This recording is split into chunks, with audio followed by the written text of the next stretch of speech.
नमस्कार, स्वागत है आपका। हिंदी खबर देख रहे हैं आप। आपके साथ मैं हूं विकास ब्रजेश सक्सेना। चंद्रयान के बाद अब सूर्ययान। जी हां, अगले मिशन के लिए इसरो एक बार फिर अब तैयार है। दरअसल चंद्रयान के बाद अब सूर्ययान भरने जा रहा है उड़ान। जी हां, चांद के बाद इसरो का मिशन अब जो अगला है वो सूर्य की तरफ जल्द ही विश्व पटल पर दस्तक देने वाला है। आदित्य L1 इसको नाम दिया गया है। मिशन के जरिए सूर्य का अध्ययन किए जाने की अब कवायद है, यानी कि एक बार फिर इसरो एक और नई कामयाबी की इबारत लिखने वाला है।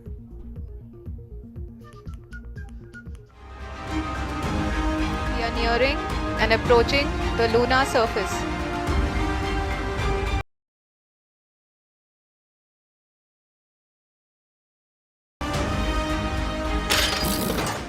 चंद्रयान 3 को मिली कामयाबी की गूंज अभी थमी ही नहीं थी कि इसरो एक और बड़ी छलांग लगाने की तैयारी कर चुका है। People are वो है सूर्ययान। इसरो की लॉन्च की तारीख सामने आ गई है। इसका जिक्र प्रधानमंत्री मोदी ने खुद चंद्रयान की लैंडिंग के दिन किया था। L1 मिशन लॉन्च करने जा रहा।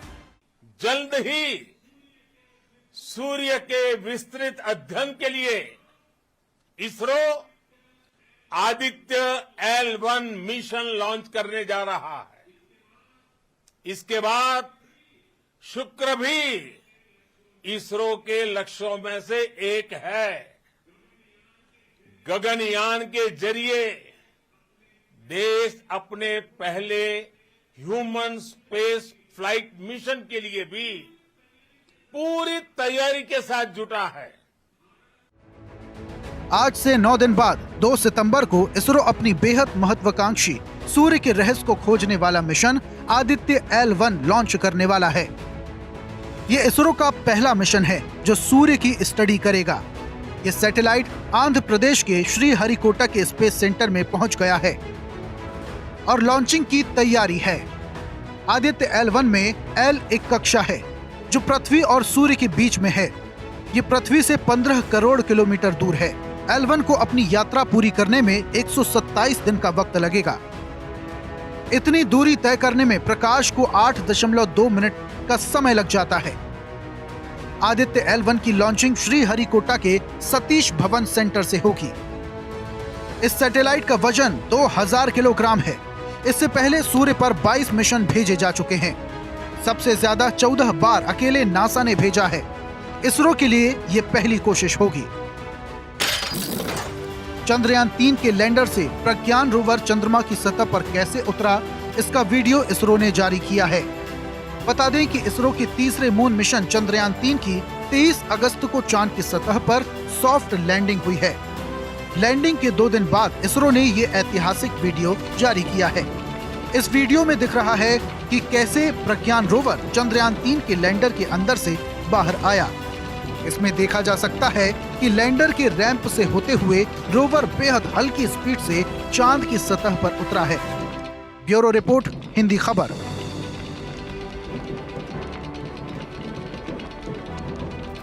तो जहां भारत ने विश्व पटल पर एक नया इतिहास रचा और इतिहास चांद पर पहुंचा है भारत, और साउथ पोल जहां कोई नहीं पहुंचा वहां भारत पहुंचा है। इस बहुत खास मौके पर जब एक और तरफ हम सूर्य की तरफ बढ़ रहे हैं, बातचीत कर लेना चाहेंगे पूरा पैनल, महत्वपूर्ण पैनल आज मेरे साथ मौजूद है।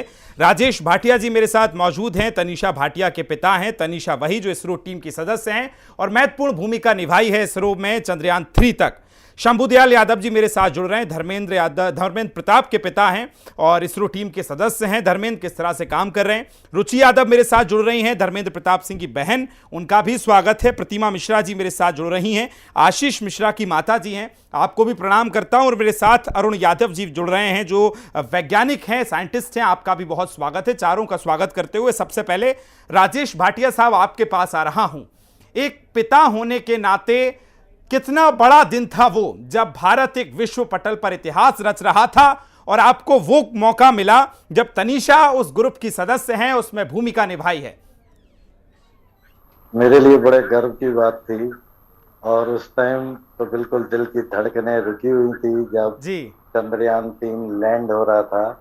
और वो एक ऐसा वक्त था जिसको हम भूल नहीं सकते। बस मैं ये कहूँगा कि इसरो के सभी साइंटिस्ट, जिसमें मेरी बेटी भी शामिल है, उनके लिए बहुत बहुत बधाइयाँ और उन्होंने जिस मेहनत से, जिस लगन से इसको काम किया है और हमारे देश का नाम ऊंचा किया है। मेरा भारत महान, ये मेरे लिए बहुत बड़ा संदेश है पूरे देशवासियों के लिए। जी। सारे और इसरो के जितने साइंटिस्ट, वैज्ञानिक हैं, सभी के लिए बहुत बहुत शुभकामनाएं। राजेश जी, मैं वो 24 घंटे का समय आपसे जानना चाहूंगा जब आपकी तनिषा से बात हुई होगी। चंद्रयान वहां पहुंचने वाला था, उसके 24 घंटे पहले से 24 घंटे बाद तक किस तरह से आपकी टेलीफोन के जरिए बात हुई, किस तरह से खुशी का इजहार किया, क्या कुछ कहा तनिषा ने?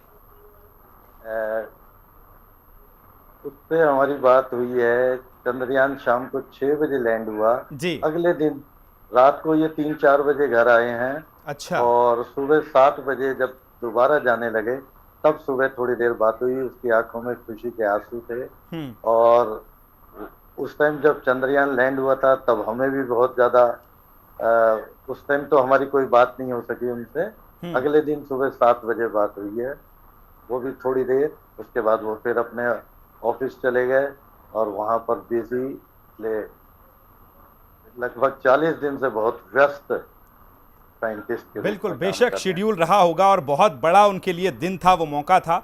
शंभू दयाल यादव जी, आपके पास आ रहा हूं।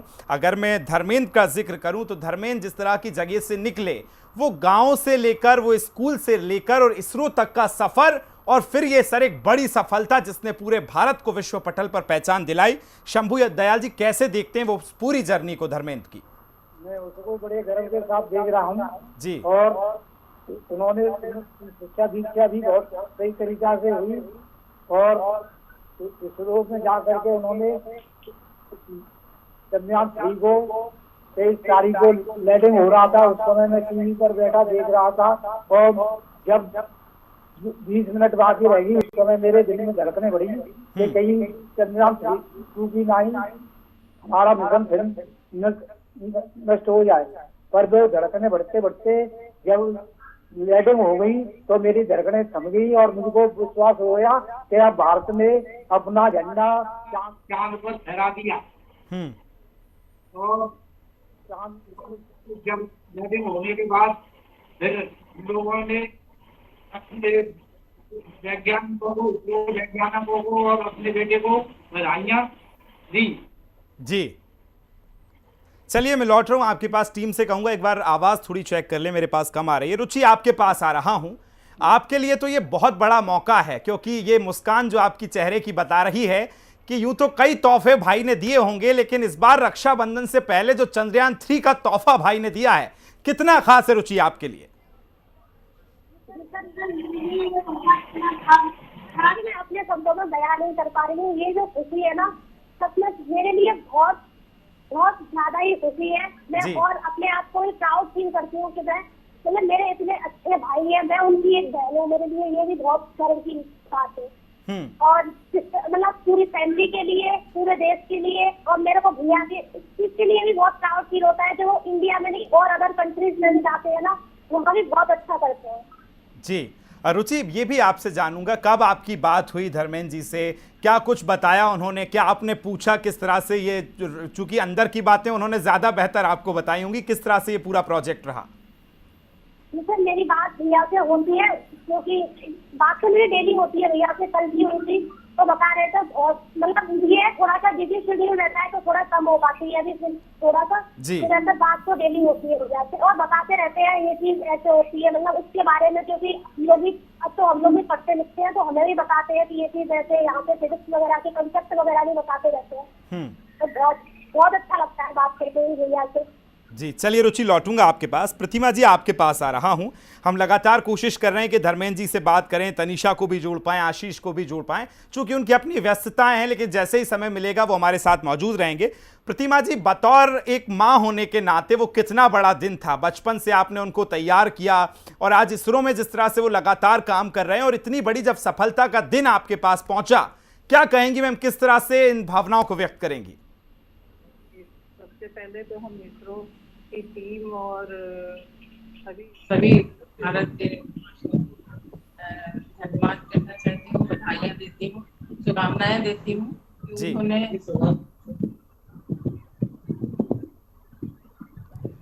मैम आपकी आवाज मुझ तक सही नहीं पहुंच रही है। मैं टीम से कहूंगा एक बार प्लीज आवाज चेक कर लें। अरुण यादव जी, अब आपके पास आ रहा हूं।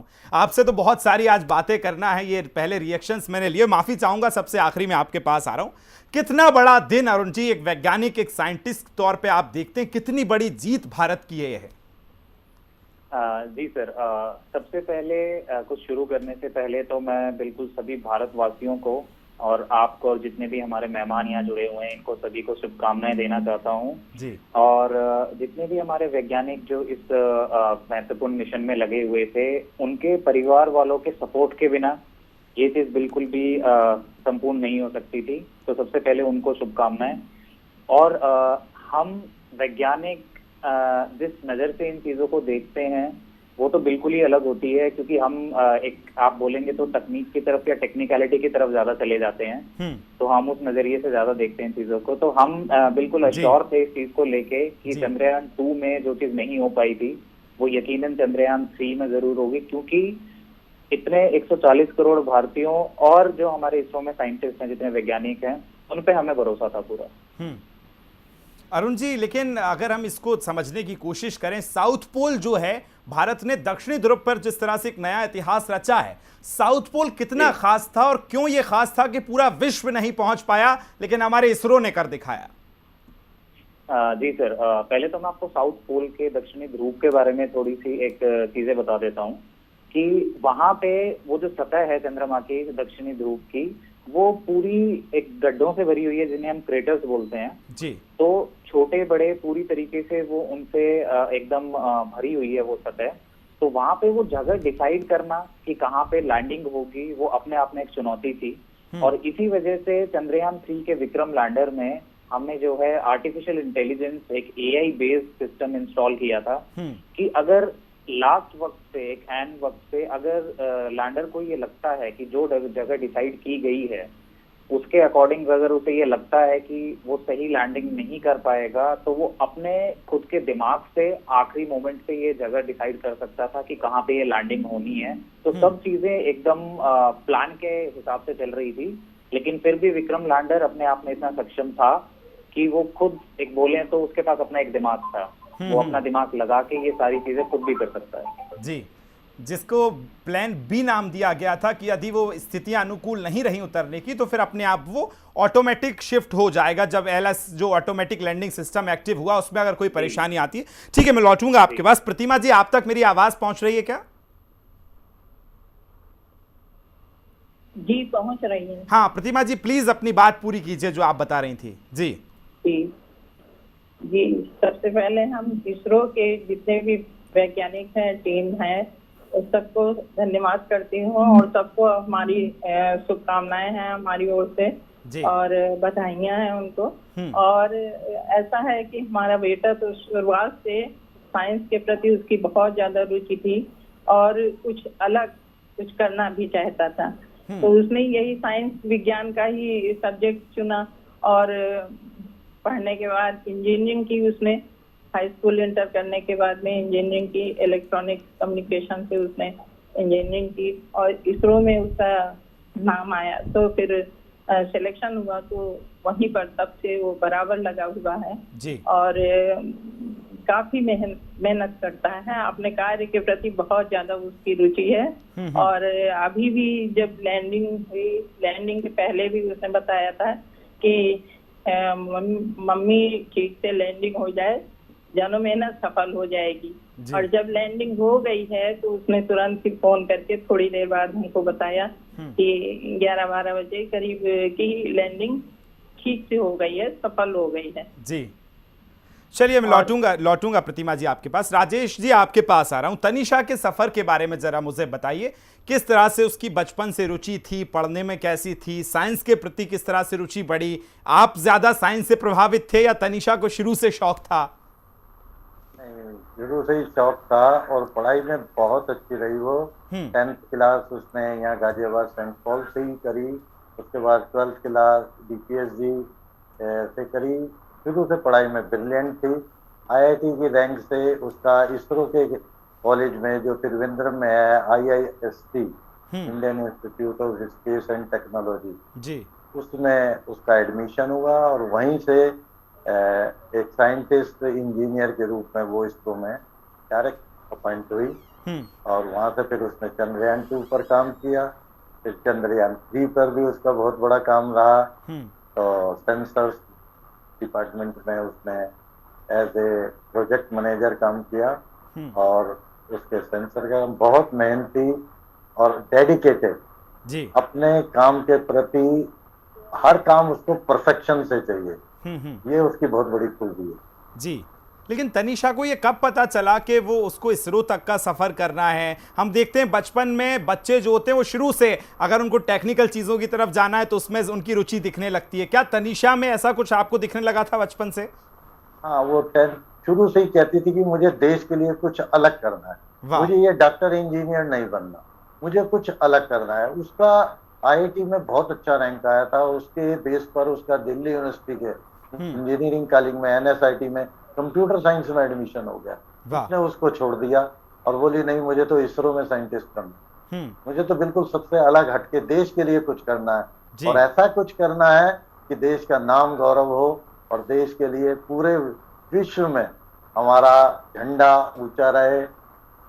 बस उसके मन में हर टाइम यही बात रहती। क्या बात है, बहुत बहुत बहुत ही अच्छा है।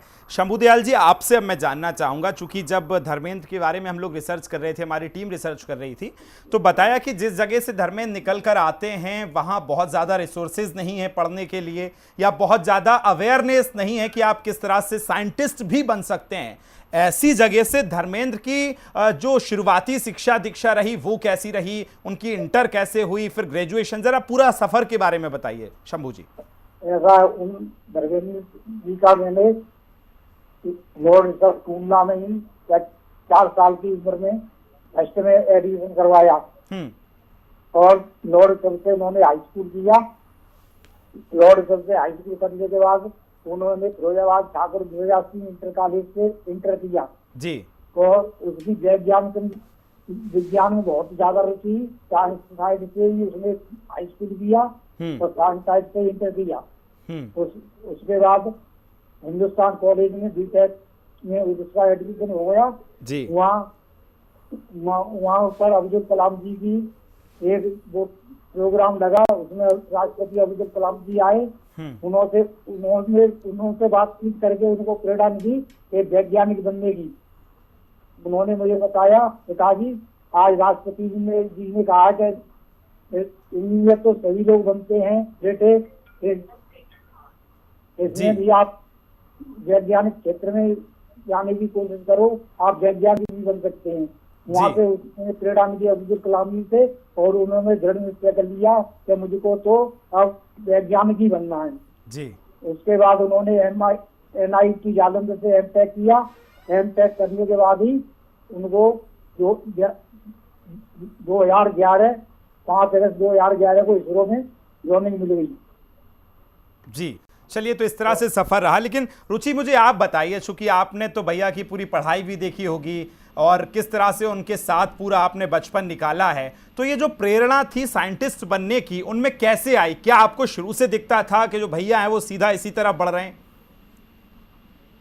तो भैया थोड़े मेरे में और भैया में थोड़ा गैप भी थोड़ा ज्यादा है, लेकिन 10th तक जब हम लोग छोटे थे तब तो भैया साथ रहे थे। उसके बाद में तो फिर भैया बाहर चले गए। लेकिन ये है कि जब आते थे ना तब बाकी में बहुत छुट्टियों में भी बहुत कम आते थे और बहुत पढ़ाई भी बहुत करते थे। हम लोगों को भी बहुत इंस्पायर करते हैं पढ़ाई के लिए और वो भी बहुत अच्छे से पढ़ने में।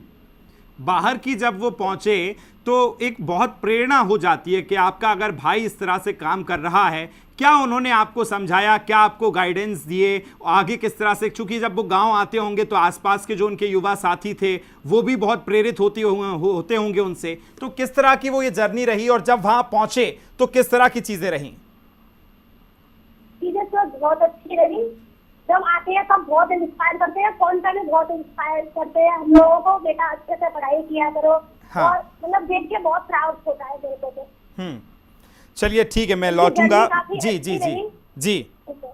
प्रतिमा जी, आपके पास आ रहा हूं। जब चंद्रयान 3 की सफल लैंडिंग हुई, भारत ने एक नया इतिहास रचा, तो बहुत सारे बच्चों से हमने बात की, हमारे अलग अलग टीम जो है वो स्कूल्स में पहुंची, जो बच्चे साइंटिस्ट बनने की तरफ बढ़ रहे हैं। तो उन्होंने कहा कि आप उनके परिवार से बात कीजिएगा, उनसे एक बार पूछिएगा कि वो कैसे थे। जो बच्चे जानना चाहते हैं, तो आप बहुत सौभाग्यशाली हैं कि आपके घर में ऐसे लोग आपको मिले जो भारत को एक नए स्पेस सेंटर में रिसर्च में एक नई मतलब भारत को दिशा दे रहे हैं। उनके बारे में थोड़ी सी वो चीजें बताइए जो बच्चे अभी आपको सुन रहे हैं, एक बतौर माँ के तौर पर, फैमिली के तौर पर, जो कुछ उनकी खास यादें आपके साथ रही हैं बचपन से अभी तक। बचपन से ही वो बहुत ज्यादा अपने काम के प्रति, जैसे यहाँ उसने उन्नाव भी एक छोटा ही शहर है। हाँ। उन्नाव में जो सेंट लॉरेंस है स्कूल, उससे उसने हाई स्कूल किया था और अपने मतलब सब्जेक्ट में तो टॉपर था वो, मतलब रिजल्ट में उसका टॉप में आता था, टॉपर था। हाई स्कूल में भी टॉपर था, 90 के ऊपर ही उनके मार्क्स रहे हमेशा। और उसके बाद उसने इंटर किया, इंटर सेंट जूड से किया क्योंकि वहाँ पर अवेलेबल नहीं था जी। तो उसने इंटर सेंट जूड से किया और बहुत ही मेहनत से।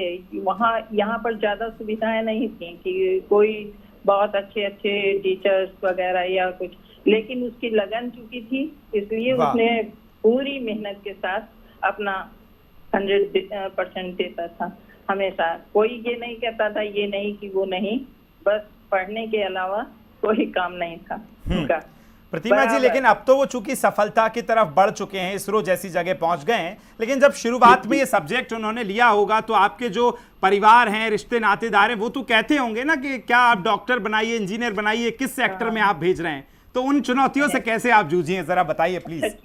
चूंकि मैं भी गवर्नमेंट स्कूल में प्रिंसिपल रही हूँ, मेरा भी सब्जेक्ट साइंस ही था, तो उसका साइंस की तरफ रुचि ज्यादा थी, वैज्ञानिक विचार ज्यादा उसके थे जी। तो उसके बाद में उसने इंजीनियरिंग किया SMIT सिक्किम मणिपाल से, उसमें आया था IIIT में, तो वहाँ से किया और वहाँ भी अच्छे ही मार्क्स उसके 90 के एबव भी रहे हर जगह पे ज्यादातर। और तो यहाँ जी कई तीसरे उसमें उसके कैंपस में बहुत 4-5 उसमें उसने सेलेक्ट हुआ था। लेकिन इस वजह उसने तो यहाँ से उनको विरासत में भी साइंस मिली, चूंकि आप भी टीचर रही हैं। अरुण जी, अब मैं आपके पास आ रहा हूँ। हमने चंद्रयान की बात की, अब सूर्य की तरफ हम लोग बढ़ रहे हैं। कई बार नासा प्रयोग कर चुका है, लेकिन नासा जो साउथ पोल पर नहीं पहुंच पाया था, वो इसरो ने इतिहास बनाया। सूर्य की तरफ अगर इस मिशन की हम बात करें, कैसे आप देखते हैं, कैसे ऑब्जर्व कर रहे हैं चीजों को सर? बिल्कुल, जैसे नासा ने साउथ पोल पे लैंड करने का प्रयास किया था और वो नहीं कामयाब हुआ और भारत उसमें कामयाब हुआ इसरो। तो यकीनन मुझे पूरा यकीन है कि अब सूर्य की जब बात आ रही है तो सूर्य के मामले में भी भारत जरूर कामयाब रहेगा। और इस मिशन के बारे में मैं थोड़ा सा आपको बताऊं जी प्लीज जल्दी सर। इस मिशन का नाम आदित्य L1 मिशन है जी।